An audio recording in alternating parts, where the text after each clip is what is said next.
Hi, this is Regina Y. Favors with Favors Financial Recovery. So this series topic is on romantic hastiness and overcoming financial setback. And so you will often see in many of my series, not just the ones that I focus on financially, the concept of hastiness. I like to explore that because many times we enter relationships hastily. We don't ask the right questions. We don't have the conversation. We engage in relations too early. And so a lot of times we don't realize that romantic hastiness affects our finances because we are so preoccupied with trying to make the situation work that we don't see it for what it really is. That it might have been a relationship that you should have waited on. It could be a relationship you should never have been in the first place, and now your finances are in turmoil because you don't always think logically when it comes to love.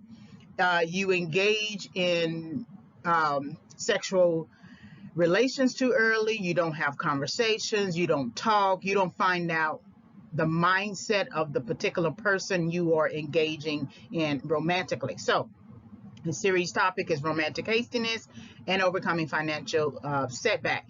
Please like the video, hit the notification bell for more videos if you're interested in other topics.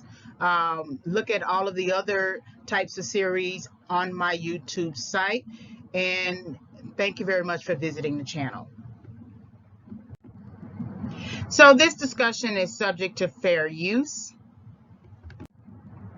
And by the end of this lecture, students will be able to do the following. So you will define the concept of hastiness, outline one or more types of hasty actions you have done yourself, right? Apply one or more types of hasty actions to personal finances, and then design a plan that considers hastiness in your financial recovery. So you need to understand what hastiness is, right? And then you should be able to reflect on particular times you have been hasty, especially with your money. You know, many times women, when they are engaging in romantic relationships, they tend to use all of their money to buy their partner something, clean them up, fix them up, let them move into the house. They do all these different things, especially when it's considered like wifely duties, but they're not a wife. And so they invest thinking that they're going to get a proper return. And one day they look up and they see that they have not gotten anything in return at all. So thinking about your romantic hastiness, what particular types of hasty actions did you commit to, and believing that you had the relationship in the bag, or you thought the relationship was going to go forward.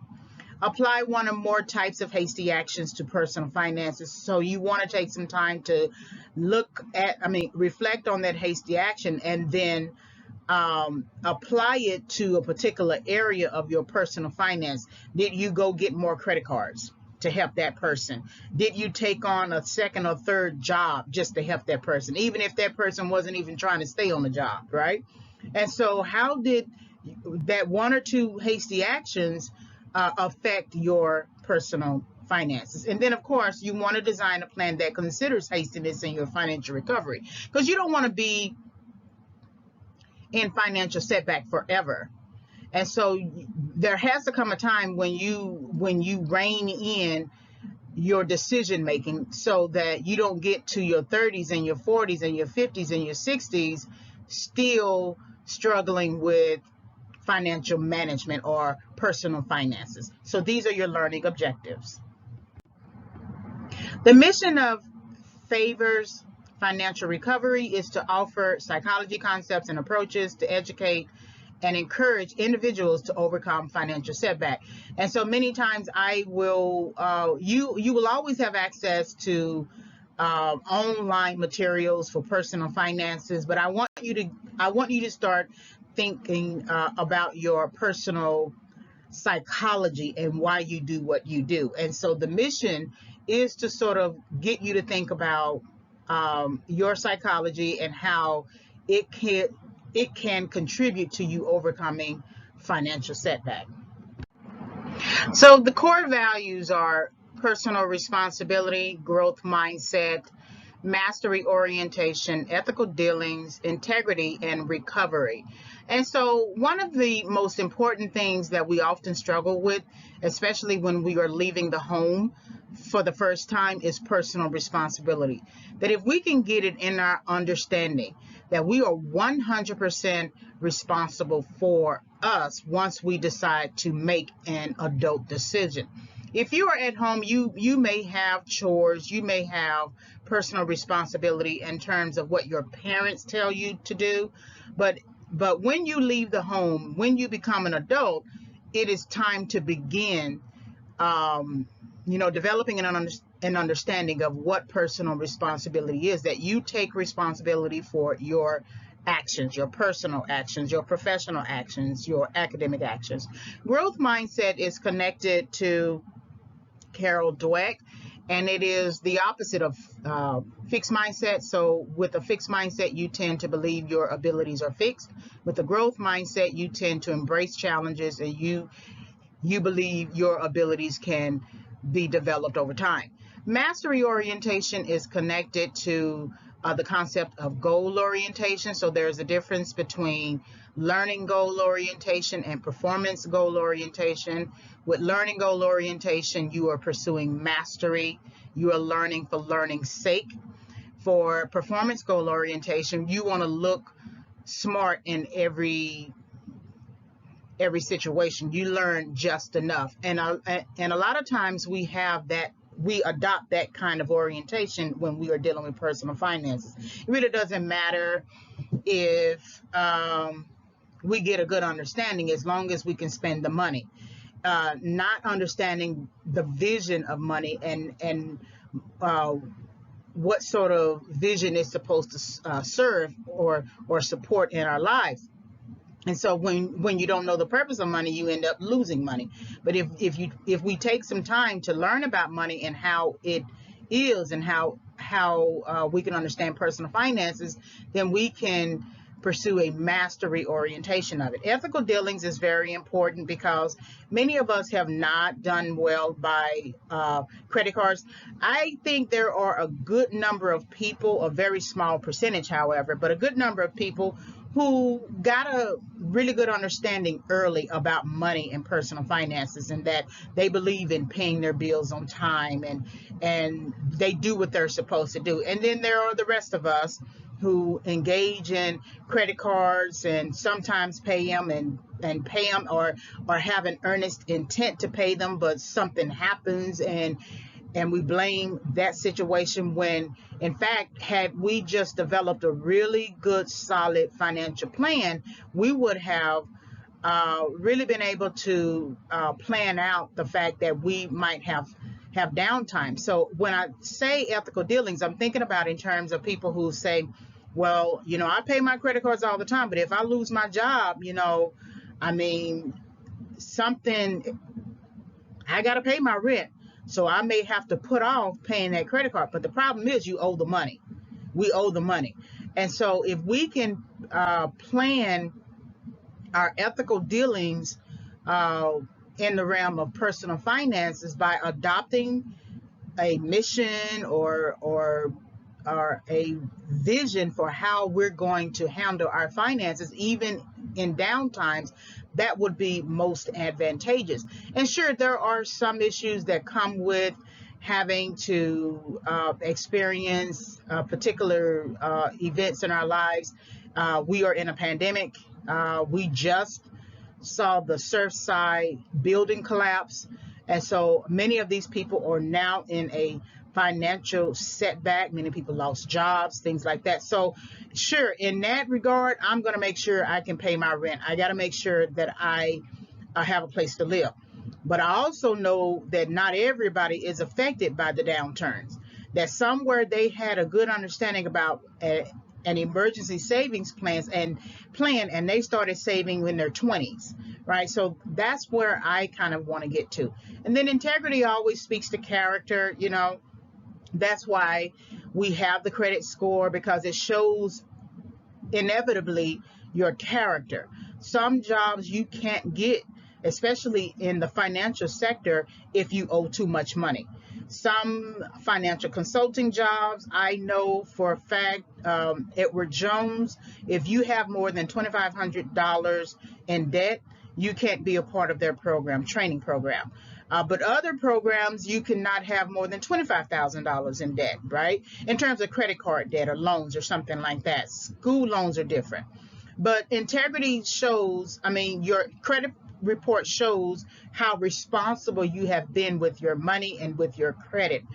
Integrity, just in general, shows how responsible you are with managing you and your personal finances. So that's very important. And then recovery is the goal.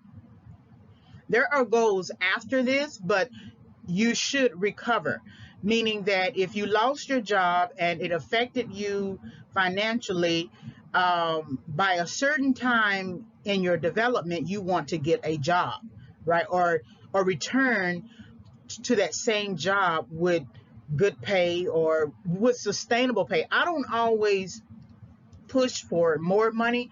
I push for sustainable, consistent money. Because if you push for more money, more hourly money, or more salary, something could happen and you lose hours or you lose a number of things or whatever. But if you push for, I mean, I'm not asking for $8 an hour or anything like that, and I'm not asking anyone to ask for that, but you do want sustainable, consistent hours. And so recovery means returning to that particular thing that you lost and then taking your life forward after that. So these are our core values. So hastiness, types, and incidences, and I'm looking at romantic hastiness. So reflections of romantic hastiness. One of the most important reflection that I realize for myself, and as well as for people just in general, and just listening to their general conversation, is that jumping into a relationship before they're ready or before you are ready. Uh, I believe that if we think about our personal finances and how making a decision to jump into a relationship is going to affect our personal finances, I'm not quite sure we would do it.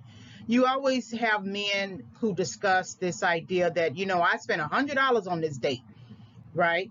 And then you also have those same men who say they have a dating roster, a dating rotation. Well, if you're spending hundreds of dollars on dates and things like that, where's that money coming from? Because you can't mess with your base, your principles, right?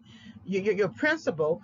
And so, are you working extra hours to support your dating goals, right? And so, and then if you are just actively dating and spending money, I mean, you're not only spending money for your shelter costs, but you are spending money to go to the club and to get new clothes and dresses and things like that or whatever. And so, jumping into a relationship before you're ready in this particular regard is oftentimes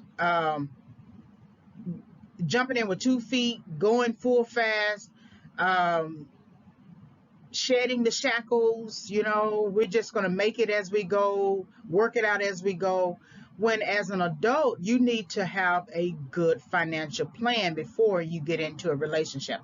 Having sex before you're ready is always a standard, is always, well, it's the standard now. It used to be the exception to the rule, but now it is the rule. And so that's something that you have to factor in, because once you enter the realm of sexual relations, you start acting like you are a couple. And a lot of times you start acting like a married couple. So then you begin merging your finances. It's not always strategic. It's just something that happens, right? And you might be driving home one day, your partner driving you home, and then all of a sudden he says or she says, "Oh, I forgot my wallet, can you give me $20?" Right? And if that happens multiple times, you're going to find yourself in a deficit somewhere. So if you have the conversation, the opposite of having sex before you're ready is having the conversation.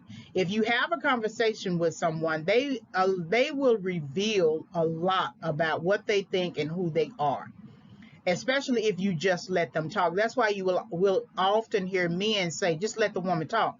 She's going to tell everything. And that's true. Women tell their whole mind, right? They tell all of the issues in their hearts.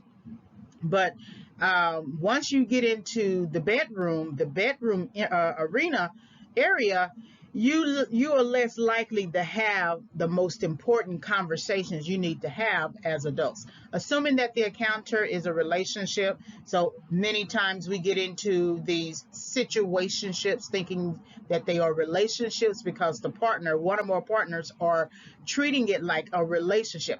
It's like a person wants to get all of the benefits of a relationship but not call it a relationship. That's why common law is such a preferred manner for people who don't want to marry, because they can get all of the benefits of a marriage without actually having to take responsibility in marriage. And so that's something that you have to get clear. There have been a couple of times in my life that I thought I was in relationship with someone when they were really in relationship with someone else. And so now, as an older individual, I want to make sure that I get a very good understanding about anyone I desire to engage later. Dictating the rules of the relationship before there is consensus. And so the person oftentimes who makes more money often will be the one who does all of the dictating. It's not fair. And I don't think it's right. I think you should come together and have a conversation. And that's the problem. We don't have conversations. We don't have sit down, pen, pad, let's talk this out, because we are told what to do in childhood. And we can't talk back to our parents. So our parents we may have some moments in our childhood development where the parent is maybe expressing something and we're having a little conversation. But parents love to do that because I said so type attitude with us. And so then we have to become acquiescent, and I think that is basically an emotional and psychological setback for us, because we don't get an opportunity to engage and discuss and resolve any problems. We're just told what to do. And so then whatever we learn in our childhood is what we tend to apply in our adulthood. And so if a partner in a relationship is the one who dictates a lot of the rules, it's because they saw that in their own childhood development. They might have seen their mother do it with their father, or their father do it with their mother. And so don't always be offended, but you may have to set some boundaries. Putting money on any problem that presents itself, which means we give too much too early. And that's why we always have to do some sort of financial check. What do we actually have? How is, in terms of personal finances, and how are we using those personal finances to fund our 100% personally responsible sales? That we are not responsible for taking care of somebody else while we are essentially dating. If you decide to marry the individual, you both take responsibility for each other. But in just situationships, pre-dating, singles, any type of relationship like that, you are not responsible for taking care of that person financially. If anything, I think we should sort of shed this idea of chivalry. And when we are merely dating, we should go Dutch so that you can manage your finances. Or if you sit down and have a good conversation with that person, you say, okay, I'm going to pay for this meal this week, you pay for the meal the next week, or something like that. It sounds like dictating, but it also sounds like one person is not trying to take advantage of another. But we do give too much too early. We give ourselves, we give our bodies, we give our minds, we give our hearts, we give our personal finances, we give our souls. And so, and we assume that the money is going to solve whatever problem, but we haven't really identified the problem. We don't understand what the problem is. Acting more masculine because of an assumption that you must take over the relationship for whatever reason. So I'm speaking to women, that if you want a masculine man, that you can't be masculine yourself unless you both are gay or part of the LGBTQ community. Other than that, if you want a masculine man, a masculine partner, then you must walk in your feminine. So that means that you don't take over the relationship. You let that masculine person guide the relationship. And there are many books and videos and things like that that you can watch to get a really good understanding about how to walk in your feminine. And visit YouTube. I know one channel, Chloe's channel, I tend to watch a lot of times where she's teaching you how to walk in your feminine. And that's very important because romantic hastiness always has to take into consideration the decisions you make that are unilateral and not bilateral. And so when you are making masculine moves, those are unilateral decisions. When you are making feminine moves, you are making bilateral decisions. You are quietly letting the man be a man in the relationship, or the masculine person be a masculine person in the relationship. Talking about past relationships and hoping the potential relationship will solve past problems. I don't advocate rebounding. I have a whole series on rebounding, and I don't advocate rebounding. I advocate you rebounding to, when I say I don't advocate rebounding, I mean romantic rebounding, trying to seek a rebound to solve a problem. How many times have I heard someone say the best way to get over someone is to get under someone? That's only going to add more issues to the current issues you are already experiencing. That's just going to procrastinate your learning process and prolong your pain. It is better to rebound to a hobby, rebound to exercise, rebound to writing, rebound maybe to taking a course, rebound to journaling. There are always different types of ways that you can rebound without romantically rebounding. And then saying I love you too early in the encounter is one of those romantic hastiness incidents that we see oftentimes, that you know um, it's hard not to say I love you when you feel it, right? But it does make a big difference when both of you are saying it at the same time, that you both have come to an understanding of it. I believe it's much better for the man to say it first. I hate to say it like that because it sounds kind of sexist, but it does make a big difference when he says it, because then he is framing you, or he's framing the woman for relationship now, that you are no longer encounters or situationship or dating rotation or booty call or friends with benefits, but whatever you were before, or if you weren't any of those things, you are no longer just in the wind, romantic limbo, right? That when he says I love you, the relationship is moving forward. Now people can say I love you and not mean it too, but then you begin to judge their actions. So these are the reflections of romantic hastiness. So overcoming financial setback, what should you do? When you are thinking about hastiness, you want to think about it in terms of a coping mechanism, that oftentimes it becomes basically a habit, that if you use hastiness in every areas of your life, it becomes your standard. And then it takes so long to recover. You still don't learn anything at all. You just jump in to something before you understand it. We don't even have to talk about romantic hastiness. We could talk about making a quick business decision before you've planned for it, before you have prepared for it, right? So hastiness in general is one of those types of types of decisions that moves into a habit, or you move into habit forming that then develops as a coping mechanism. Define your strategies for dealing with emotional distress. That's Hastiness is born out of emotional distress, which is further born out of anxiety. So when we are anxious, we tend to make a quick, fast, hurry decision because we need the rewards of we need the rewards that come with that decision. We need to know that we are going down the right path, or that we still matter, or that we are winning, versus looking at the situation as an emotional setback that we need to now address.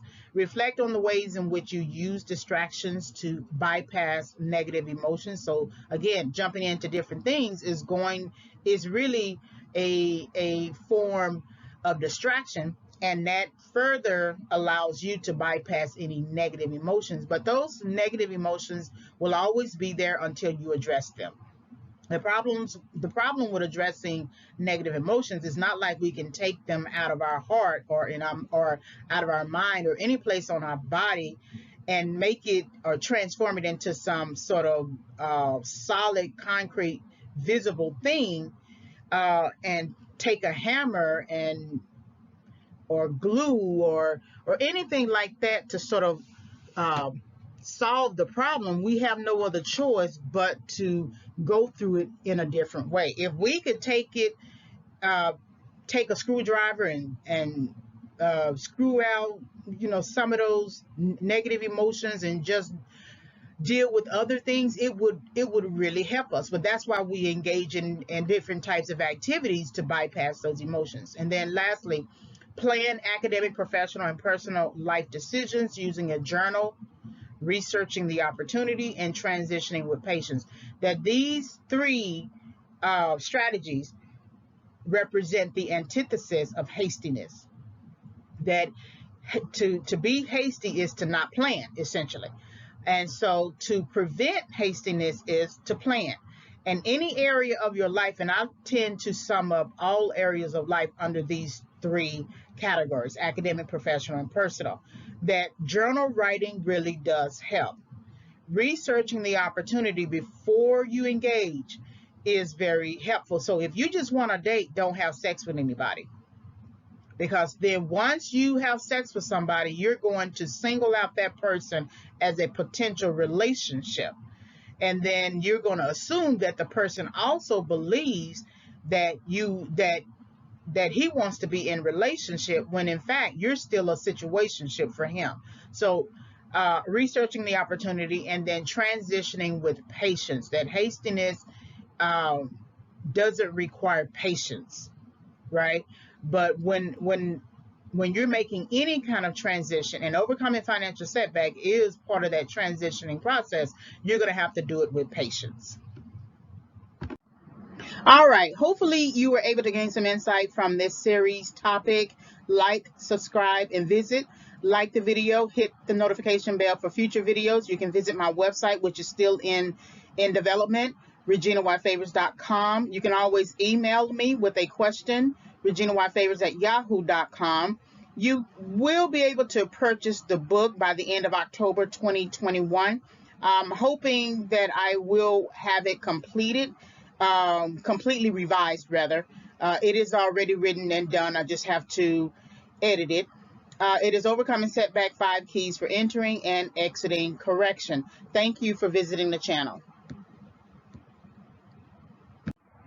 Coming soon is my new book that I am working on presently and hope to complete by the end of the year, December 2021, preferably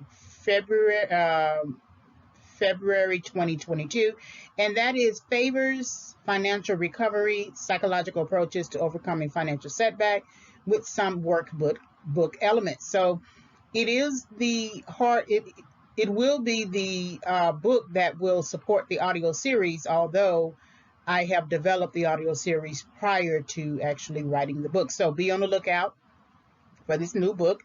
When it comes out, when I finish, I will create an audio introduction to the book. Thank you again for visiting the channel.